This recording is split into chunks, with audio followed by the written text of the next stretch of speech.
Welcome everyone, they call me IntroTechOut, and usually the skills you acquire while playing video games translate well to other ones. Once you know how to point and shoot in Battlefield, you'll be able to point and shoot in Rainbow Six Siege, Titanfall, Uncharted, etc.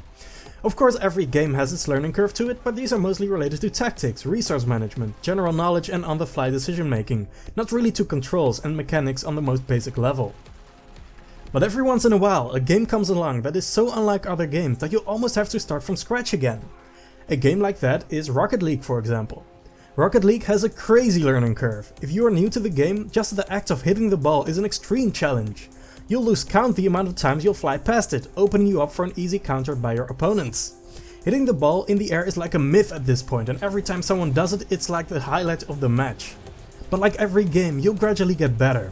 The skill ceiling of Rocket League is incredibly high, and once you really get going, it's an immensely fun and rewarding experience. Over the span of many months, you'll gain the ability to hit the ball consistently, drive on walls and double jump to get some crazy saves. Over an even longer period of time, you'll be able to aerial, dribble, pass the ball, freestyle, and you'll learn hundreds of other impressive moves while muscle memory builds up its repertoire. A game of professional Rocket League is so much different from where players start, it almost looks like two different games. But this video is not about Rocket League, is it? It's about Dreams. Dreams also has a crazy learning curve after all. For new players, just moving around in 3D space with the motion control scheme is a challenge to overcome. Quite like hitting the ball in Rocket League, the amount of times you'll fly past something or spin out of control is staggering. The skill ceiling is also incredibly high. I suspect it will be years until we'll see the true limit of the engine reached, if not longer. Also like Rocket League, there's no other game that can prepare you for the challenge that is Dreams. It truly is like learning an entirely new program.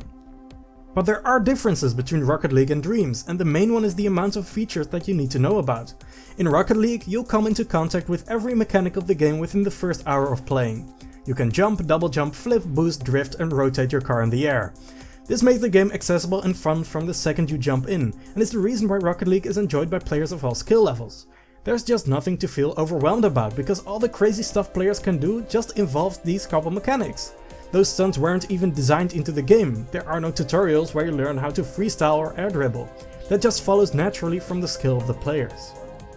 Dreams is almost the polar opposite. In Dreams there are many mechanics and systems that need in-depth explanation and tutorials. It would honestly be weird if you weren't overwhelmed when you first got into the game. And overwhelmed we all felt. Like many other players, my first weeks of Dreams were frustrating and infuriating. Nothing seemed to work, everything seemed harder than it should be. I remember trying to make a platformer and I got stuck on trying to make a platform rotate. Countless efforts to make a great amount of things all failed horribly, and I seriously wondered if I would ever get good at the game. Add on top of that my creativity felt at an all-time low, and you'll understand I didn't have the best of times in the beginning. And this is from someone who knows his way around the Little Big Planet games. No, it's clear that Dreams is not easy to learn, yet still hard to master. But how does it compare to traditional programs and game engines? Obviously I'm not an actual game developer, so I couldn't tell you, but I have experimented with Unreal for a short bit in the past, and the same goes for Blender and some music programs. Only when you see the UI of those programs does it truly show how beautifully simplistic yet sophisticated Dreams is. It also becomes clear at that point how complete Dreams is as a package. I don't know of any game engine that allows you to model, texture, program, compose and assemble all within one package. Where on PC nearly all of these require a whole new program that you need to learn, in Dreams they're just a simple mode with only a handful icons you can experiment with. But on the contrary, just because there are relatively few things to learn doesn't mean it's easy to learn how to apply those mechanics. If you want to sculpt something in Dreams, it's great and all that it's expressive and intuitive, but you still need extensive knowledge of materials and knowledge of how you can use the couple simple shapes to create complex ones. You won't be sculpting a photorealistic face on your first day basically. Even I have only started to learn sculpting recently, and it's once again clear that despite my huge amount of time spent in Dreams, I still have long ways to go before I've mastered everything. Something I have pretty much mastered is logic. This is also an interesting topic. Logic is like a language. Learning it can be daunting and you'll need to start slow, but at some point it just clicks and you'll be able to do almost anything. Also like a language, just knowing what all the words mean, what all the specific logic pieces do, is not enough to fluently speak the language. This is the main problem with teaching logic. I can easily tell you what all logic does, but that's not where the challenge lies. The challenge is rewiring your brain so you can think in logic. When starting out, most players will think in words, like I want the puppet to punch when I press this button. When you think in logic, you'd rephrase that to something like, I want a timeline with a punch animation using keyframes and a single hit health modifier to activate via controller sensor and signal manipulator set to pulse, at which point all other animations are turned off and the player gets prevented from pressing the button a second time using a reset timer so they can't spam the animation. When you get to that point, you can essentially figure out the logic in your head and predict bugs that will turn up while constructing workarounds. The thing that's really most annoying about getting started with logic is that you pretty much have to figure it out yourself most of the time, because everyone does things so differently and there are so many ways to use logic. It's also why it's important to understand logic tutorials and to not just copy someone's solution to your game. Copying logic straight from videos without understanding what the logic does on a fundamental level will almost never give you the exact result you want, and once again leave you stuck. At first it's also really hard to get a grasp on how hard the thing you want to make actually is to make, logic-wise.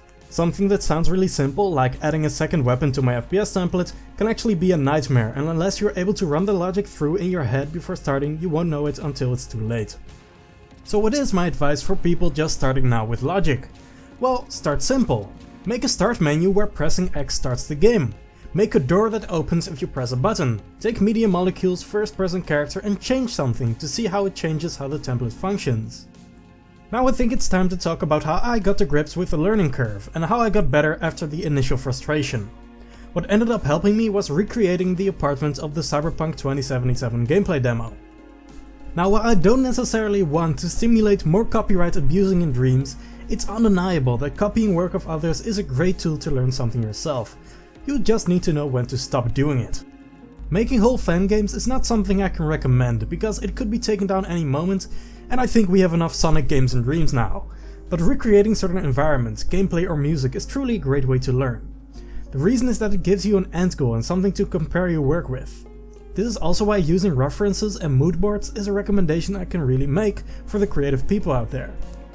The human mind is just terrible at remembering details. Really, just trying to recreate even things you see every day, like the plate you eat from or the bicycle you ride, will require you to look at them in a whole new way. We often get this idea that the highest level artists, like the ones you'll find at studios like CD Projekt or Naughty Dog, just get inspiration out of thin air and make their art in complete isolation. But actually you'll find that pretty much everyone has to look at reference of the real world first before they're able to create their art. I mean, even Bob Ross had an earlier made version of his painting hanging behind the camera to look at for inspiration and reference. Once again, it comes down to knowing when to stop. While making the Cyberpunk apartments, I learned about lighting, sculpting, scene assembling, logic and UI. That knowledge I could then put to use in original games. I didn't keep copying copyrighted work just for the sake of it. Knowing when to stop copying also applies to using reference. The fun thing is, while stealing from a single artist is considered plagiarism, stealing from 10 artists at the same time and combining the work into something new is considered original and creative. So when you want to create a subway station, for example, don't just copy one from a picture you saw online, take an element from 5 stations each and create a new one. This also brings me to the topic of using other people's assets. While learning the basics of sculpting through that Cyberpunk exercise was really handy and necessary, I almost never sculpted again after releasing that scene. Using community assets can often be hard for new dreamers, because they want their games to have a completely original look. But unless you really want to become an environment artist, which is a totally valid choice by the way, it's just not anywhere near feasible to sculpt everything in your game yourself, especially if you're also doing gameplay, animation, music, etc. And it really isn't necessary, because there are already so many great assets available. The point of Dreams is to share the workload, and to lean on others for those aspects you like doing the least. Those asset creators specifically make assets so people can use them, so use them. Also, just because you use community assets doesn't mean your game can't look original. Here's where we again get into remixing and taking elements of others to create something unique. Take Dream Relentless, my popular Doom-inspired shooter. There almost isn't a single original sculpt in that entire game, but at the same time there also almost aren't any unmodified community creations. I tried my hardest to edit almost every asset I got into the game. For the demons this sometimes meant tinting the body, but sometimes it meant taking whole other elements, combining and editing them to create original looking enemies. The same went for the levels themselves. Most assets were repainted and structurally changed to make for a game with a somewhat original style in the end. If you're not planning to become a sculptor, community kit bashing is definitely recommended. It will spare you a huge amount of work, and of course it doesn't mean you're left out from creating some original things like your main character and their weapons. But after I made that Cyberpunk apartment, I really felt like I had learned the basics of Dreams. It still took a while for me to find new purpose after completing it because I didn't really have inspiration and I didn't really want to make something copyrighted again, but then I started looking into first-person shooters and everything changed. Now it might be hard to believe, but while I enjoy first-person shooters, they are not necessarily my favorite genre. I myself am more fan of narrative-driven third-person games, like many PlayStation exclusive The Witcher 3, Batman Arkham Knights, those kinds of games. There are a couple reasons why I don't make third-person action adventures and dreams, and devoted myself to first-person shooters instead. First of all, it spares me from having to community kitbash or even sculpt a whole new character for every game I make. I just have to make a unique looking gun and some gloves. Secondly, it enables me to create games with minimal jankiness. Here's the thing, most third-person games made in Dreams just don't quite look or feel right. Making a convincing walking animation is incredibly hard, and making responsive gameplay is even harder. Media Molecule's first-person template takes care of both. If you're the same as me and don't like janky feeling or looking characters and you don't like sculpting new characters for your games, I can definitely recommend starting by making a first-person game. A walking simulator is probably the best way to start as far as games go. Technically, my Cyberpunk apartment is one too. But why do I make shooters and not brawlers or sword fighting games? It's just the easiest to do, really. Making a responsive feeling first-person shooter character is actually really easy. Most of the difficulty comes from all the stuff around it, like ammo, recoil, reload animations, melee animations, weapon swapping, sound design, and especially enemy AI. And about sword melee combats, if you're new to Dreams, I don't know if I can recommend starting by making a game with hand-to-hand combat. Don't underestimate how hard it is to program enemies so your game doesn't devolve into button mashing on the player's end. I think I've only played a few games in Dreams that actually got the combats properly right. Granted, I don't play a lot of games in Dreams, but it's still a warning sign that this might not be easy to do. But ever since I started work on first-person shooters, those are more or less the only types of games I've made, and I'm still improving. Now, more than a year after first getting Dreams, most things in the game feel like second nature to me. Controlling the imp is no more difficult than using a mouse pointer, physics glitches I can usually solve within seconds, and I've been able to create some pretty cool games. But every once in a while I'm reminded, usually by an angry or sad post from a frustrated redditor, that the steep learning curve is an ongoing problem that Dreams faces and will continue to face into the future. So now I've kind of told the tale of how I got into the game, what is the best way to climb this steep learning curve for the average new player in my opinion. Well, there are a couple of things. First of all, mindset and expectations. Many players get into Dreams with the idea that they'll immediately be able to create these huge games that they've been dreaming their whole life about. This is just not realistic, and you have to accept that, however hard it may be. Look, Dreams might just be the most complete, expressive and user-friendly game engine on this planet. But look at other user-friendly and expressive tools and you'll see that it doesn't necessarily mean it's easy to create such high-quality content. Another such tool, for example, is a pencil. Using pencil and paper, you can make all your fantasy worlds come to life. You can make the most beautiful art, you can create photorealistic landscapes and characters, you can even create animated movies if you want to. But just because everyone knows how to use a pencil doesn't mean everyone's good at drawing the first time they pick one up. Getting good at sculpting objects is arguably just as hard as learning to draw those objects on paper. Because at the end of the day, it's not the tool that makes the art, but the person who uses it. It definitely helps if the tools are easy to use, but nonetheless, every shape and splash of color has to be consciously brought into existence via a person. This brings me to the second part of the mindset.